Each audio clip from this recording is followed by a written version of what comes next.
ನಮಸ್ಕಾರ ಸ್ನೇಹಿತರೆ, ಇವತ್ತಿನ ವಿಡಿಯೋದಲ್ಲಿ ತುಂಬ ರುಚಿಯಾಗಿರುವಂತಹ ಈರುಳ್ಳಿ ಎಲೆಯಿಂದ ಹೇಗೆ ಪಲ್ಯ ಮಾಡೋದಂತ ನೋಡೋಣ ಬನ್ನಿ ಸ್ನೇಹಿತರೆ.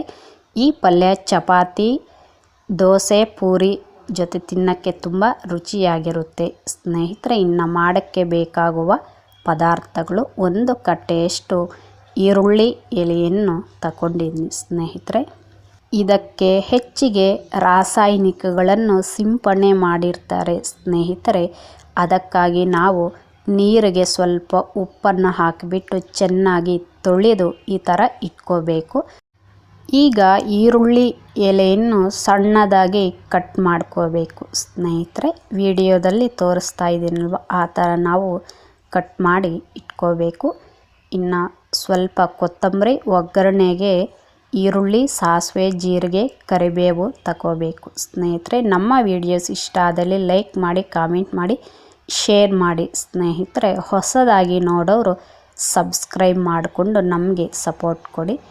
ಬೇಯಿಸಿ ಇಟ್ಕೊಂಡಿರುವಂತಹ ಒಂದು ಕಪ್ನಷ್ಟು ಶೇಂಗದ ಬೀಜ, ರುಚಿಗೆ ತಕ್ಕ ಉಪ್ಪು, 1.5 ಸ್ಪೂನ್ ಖಾರದ ಪುಡಿ, ಸ್ವಲ್ಪ ಬೆಳ್ಳುಳ್ಳಿ ತಗೋಬೇಕು ಸ್ನೇಹಿತರೆ. ಇವೆಲ್ಲವನ್ನು ನಾವು ಪುಡಿ ಮಾಡಿ ಈ ಥರ ಇಟ್ಕೋಬೇಕು. ಈಗ ಒಂದು ಪಾತ್ರೆಗೆ ನೀರನ್ನು ಹಾಕ್ಕೊಂಡು ಚೆನ್ನಾಗಿ ಕುದಿಯೋಕ್ಕೆ ಬಿಡಿ ಸ್ನೇಹಿತರೆ. ಕುದೀತಾ ಇರುವಂತಹ ನೀರಿಗೆ ನಾವು ಕಟ್ ಮಾಡಿಕೊಂಡಿರುವ ಈರುಳ್ಳಿ ಎಲೆಯನ್ನು ಅದಕ್ಕೆ ಸೇರಿಸ್ಕೊಂಡು ರುಚಿಗೆ ತಕ್ಕ ಉಪ್ಪು ಹಾಕಿ ಒಂದು ಸಲ ಕಳಿಸ್ಕೊಂಡು ಕುದಿಯೋಕ್ಕೆ ಬಿಡಿ ಸ್ನೇಹಿತರೆ. ಒಂದು ಕುದಿ ಬಂದರೆ ಸಾಕು ಸ್ನೇಹಿತರೆ, ಹೆಚ್ಚಿಗೆ ಕುದಿಯುವ ಅವಶ್ಯಕತೆ ಇಲ್ಲ.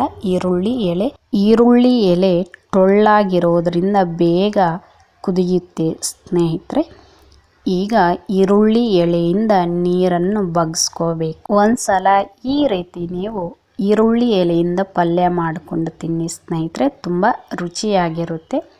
ಈಗ ಒಂದು ಬಾಣಲಿಗೆ ಒಗ್ಗರಣೆಗೆ ಬೇಕಾಗುವಷ್ಟು ಎಣ್ಣೆ ಸೇರಿಸ್ಕೊಂಡು ಬಿಸಿ ಆದ ನಂತರ ಕಟ್ ಮಾಡಿರುವ ಈರುಳ್ಳಿ, ಸಾಸಿವೆ, ಜೀರಿಗೆ, ಕರಿಬೇವು ಹಾಕ್ಕೊಂಡು ಈರುಳ್ಳಿ ಸ್ವಲ್ಪ ಕೆಂಪಗೆ ಆಗೋ ತನಕ ನಾವು ಒಗ್ಗರಣೆಯನ್ನು ಬೇಯಿಸ್ಕೋಬೇಕು ಸ್ನೇಹಿತರೆ. ಒಗ್ಗರಣೆ ರೆಡಿ ಆಗಿದೆ ಸ್ನೇಹಿತರೆ. ಅದಕ್ಕೆ ನಾವು ಕುದಿಸ್ಕೊಂಡಿರುವಂತಹ ಈರುಳ್ಳಿ ಎಲೆಯನ್ನು ಸೇರಿಸ್ಕೊಂಡು 2 ನಿಮಿಷ ಬೇಯಿಸ್ಕೋಬೇಕು ಸ್ನೇಹಿತರೆ. ಯಾಕಂದರೆ ಈರುಳ್ಳಿಯಲ್ಲಿ ಇರುವಂತಹ ನೀರು ಹಿಂಗೋಗಬೇಕು ಸ್ನೇಹಿತರೆ. ನಾವು ಇಲ್ಲಿ ಈರುಳ್ಳಿ ಎಲೆಯನ್ನು ಹಿಂಡಿ ಹಾಕುವ ಅವಶ್ಯಕತೆ ಇಲ್ಲ ಸ್ನೇಹಿತರೆ. ಈ ಥರ ಒಗ್ಗರಣೆಯಲ್ಲೇ ಬೇಯಿಸ್ಕೊಂಡ್ರೆ ಆ ನೀರು ಹಿಂಗೋಗುತ್ತೆ.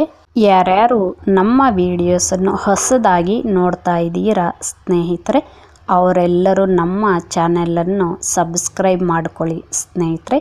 ಅಡುಗೆಗೆ ಸಂಬಂಧಿಸಿರುವಂತಹ ವಿಡಿಯೋಗಳನ್ನು ನಾವು ಮಾಡ್ತಾ ಇರ್ತೀವಿ. ಅವು ನಿಮಗೆ ನೋಟಿಫಿಕೇಷನ್ ರೂಪದಲ್ಲಿ ಬರಬೇಕಾದ್ರೆ ಪಕ್ಕದಲ್ಲಿರುವ ಬೆಲ್ ಐಕಾನನ್ನು ಒತ್ತಿ ಸ್ನೇಹಿತರೆ. ನಾವು ಮಾಡುವಂತಹ ಪ್ರತಿಯೊಂದು ವಿಡಿಯೋಸು ನಿಮಗೆ ನೋಟಿಫಿಕೇಷನ್ ರೂಪದಲ್ಲಿ ಬರುತ್ತೆ. 2 ನಿಮಿಷ ಈರುಳ್ಳಿ ಎಲೆಯನ್ನು ಒಗ್ಗರಣೆಯಲ್ಲಿ ಬೇಯಿಸ್ಕೊಂಡಿರೋದು ಆಗಿದೆ ಸ್ನೇಹಿತರೆ.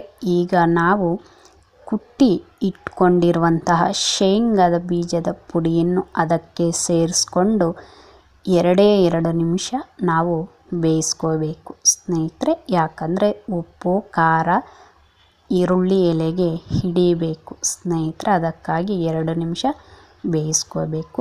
ಕೊನೆಯದಾಗಿ ಸ್ವಲ್ಪ ಕೊತ್ತಂಬರಿ ಸೊಪ್ಪನ್ನು ಸೇರಿಸ್ಕೊಂಡ್ರೆ ರುಚಿಕರವಾದ ಈರುಳ್ಳಿ ಎಲೆಯ ಪಲ್ಯ ರೆಡಿ ಆಯಿತು ಸ್ನೇಹಿತರೆ. ತುಂಬ ರುಚಿಯಾಗಿರುತ್ತೆ ಸ್ನೇಹಿತರೆ. ಒಂದು ಸಲ ಮಾಡಿಕೊಂಡು ತಿನ್ನಿ. ಇದು ಸ್ನೇಹಿತರೆ ಇವತ್ತಿನ ವಿಡಿಯೋ. ಈ ವಿಡಿಯೋವನ್ನು ಕೊನೆಯ ತನಕ ನೋಡಿದ್ದಕ್ಕಾಗಿ ಎಲ್ಲರಿಗೂ ಧನ್ಯವಾದಗಳು ಸ್ನೇಹಿತರೆ. ನಾವು ಮತ್ತೊಂದು ವಿಡಿಯೋದೊಂದಿಗೆ ಭೇಟಿ ಆಗೋಣ. ಅಲ್ಲಿಯ ತನಕ ನಮ್ಮ ವಿಡಿಯೋಸನ್ನು ನೋಡ್ತಾ ನಮಗೆ ಸಪೋರ್ಟ್ ಕೊಡಿ ಸ್ನೇಹಿತರೆ. ಮರೀದಿರ ನಮ್ಮ ಚಾನಲನ್ನು ಸಬ್ಸ್ಕ್ರೈಬ್ ಮಾಡಿಕೊಂಡು ನಮಗೆ ಸಪೋರ್ಟ್ ಕೊಡಿ ಸ್ನೇಹಿತರೆ. ಹಾಗೆ ಈ ವಿಡಿಯೋ ಇಷ್ಟ ಆದಲ್ಲಿ ಒಂದು ಲೈಕ್ ಕೊಟ್ಟು ಬೇರೆಯವರಿಗೆ ಈ ವಿಡಿಯೋವನ್ನು ಶೇರ್ ಮಾಡಿ ಸ್ನೇಹಿತರೆ. Thank you for watching this video. ಈ ವಿಡಿಯೋವನ್ನು ನೋಡಿದ್ದಕ್ಕಾಗಿ ಎಲ್ಲರಿಗೂ ಮತ್ತೊಮ್ಮೆ ಧನ್ಯವಾದಗಳು.